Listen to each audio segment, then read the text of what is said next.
पुरेसं संख्याबळ नसल्याने राष्ट्रवादी काँग्रेस पक्षाचे अध्यक्ष शरद पवार पंतप्रधान होणार नाहीत याची जाणीव आपल्याला आहे।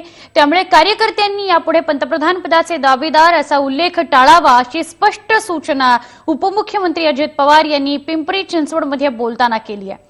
त्यामुळे शरद पवार पंतप्रधान व्हावं असं स्वप्न पाहणाऱ्या राष्ट्रवादी काँग्रेसच्या कार्यकर्त्यांची निराशा झाली आहे।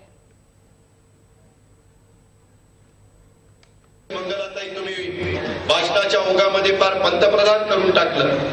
साहेब पंतप्रधान होणार नाही याची आम्हाला जाणीव आहे, कारण शेवटी मॅजिक फिगर ही जी असती ती ठराविकच पक्ष गाठू शकतात। पवारचे पंतप्रधान करण्याकरता नाही। मंगलाताई, माझ्या सगळ्या कार्यकर्त्यांना विनंती आहे, पुन्हा पंतप्रधानाच्या संदर्भातलं नाव घ्यायचं नाही। आमचे प्रतिनिधी अमोल कविटकर यांच्याकडून अधिक माहिती घेऊया।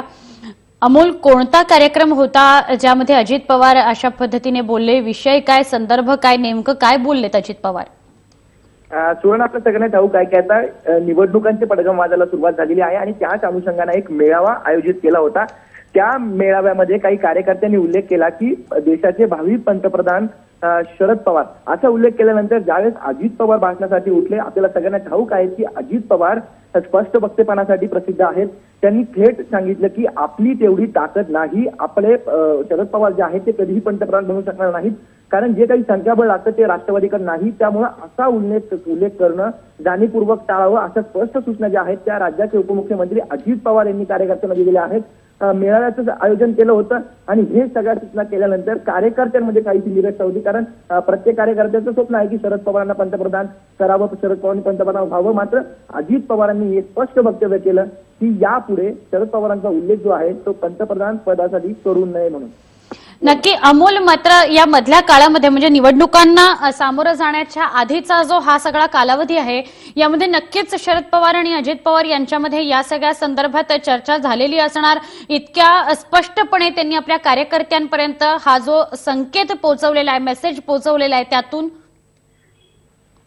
नक्कीच हा संदेश पोहोचवण्याचा प्रयत्न अजित पवारांनी केलेला आहे, कारण सगळ्यांना ठाऊक आहे की कितीही काही केलं तरी आणि शरद पवार पंतप्रधान पदाचे उमेदवार होऊ शकत नाहीत, कारण तितकंच संख्याबळ, तितकं लॉबिंग आता सध्याकडे नाही, त्यांच्याकडे नाहीये। एक प्रादेशिक पक्ष म्हणून राष्ट्रवादीकडे पाहिलं जातं। असं असताना दोन राष्ट्रीय पक्ष या पंतप्रधान पदाच्या रस्तिकेसमध्ये असतात।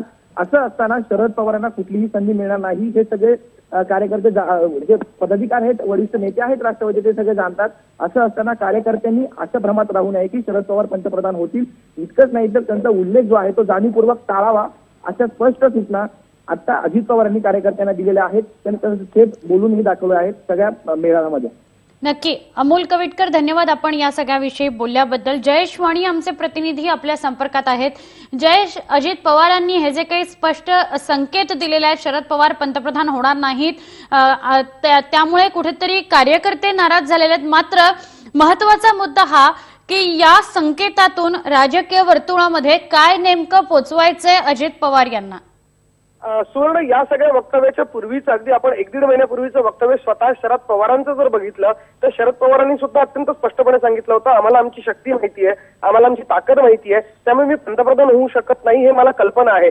एक यामागचं सगळ्यात महत्वाचं राजकारण हे आहे, 2009 साली असाच प्रचार महाराष्ट्रभर करण्यात आला होता की शरद पवार हे पंतप्रधान पदाचे उमेदवार आहेत। मात्र त्याचा सेटबॅक राष्ट्रवादी काँग्रेसला भोगावा लागला। यावेळेसची राजकीय परिस्थिती जी शरद पवार स्वतः इलॅबोरेट करतात, जिचं माहिती स्वतः शरद पवार देतात, त्या पद्धतीने बघायला गेलं तर देशामध्ये तिसऱ्या आघाडीची सत्ता येऊ शकते आणि अशा परिस्थितीमध्ये सगळ्यात जास्त एक्सेप्टन्सी असणारा नेता, ज्याला सगळ्यात जास्त इतर पक्षांची मान्यता आहे असा नेता हा केवळ शरद पवार आहे। ज्याचं नाव चर्चेत येतं तो देशाचा पंतप्रधान कधीच होऊ शकत नाही। पवारांना कदाचित ठाऊक आहे किंवा पवारांच्या आरक्षणाला तसंच आहे। त्यामुळे पंतप्रधान पदाची संधी जे पवारांचंही स्वप्न असल्याचं सांगितलं जातं, केवळ नावाची चर्चा होण्याची धक्का होऊ नये अशी खबरदारी राष्ट्रवादी काँग्रेस घेताना दिसत आहेत। कारण तिसऱ्या आघाडीची जर सत्ता आली, जे पवारांचं गणित सांगता आहे त्या पद्धतीने जर तिसऱ्या आघाडीचं फ्रॅक्चर मॅन्डेटनी जर सत्ता आली तर पवारांपेक्षा जास्त एक्सेप्टन्सी असणारा देशात दुसरा कुठला नेता नाहीये आणि अशा परिस्थितीमध्ये केवळ नावाची।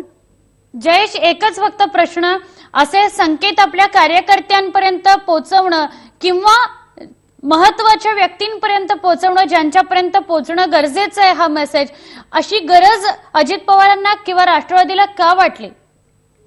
नक्कीच, कारण की असा मेसेज जोपर्यंत कन्व्हे होत नाही तोपर्यंत पवार सातत्याने त्यांचा नामोल्लेख भावी पंतप्रधान म्हणून करणं टाळणार नाही. कारण की ते जर तसा उल्लेख करत राहिले तर त्याचा सेटबॅक राष्ट्रवादी काँग्रेसलाच बसू शकतो निवडणुकांमध्ये आणि त्याच्या विरोधामध्ये राष्ट्रवादीच्या विरोधामध्ये मतदान होऊ शकतं, पवारांच्या विरोधामध्ये मतदान होऊ शकतं. तो अपप्रचार टाळण्यासाठीच मुळामध्ये हा सगळा विषय चाललेला आहे. कारण की तसा प्रचार झाला तर काँग्रेस राष्ट्रवादी काँग्रेसच्या कार्यकर्त्यांमध्ये बुद्धिभेद होऊ शकतो आणि त्याचा परिणाम हा मतदानावरती होऊन राष्ट्रवादीच्या जागा कमी येऊ शकतात. नक्की. धन्यवाद जयेश, आपण या सगळ्याविषयी बोलल्याबद्दल आणि विश्लेषण केल्याबद्दल. वाकोल्यातील यशवंत नगर या परिसरामध्ये 7 मजली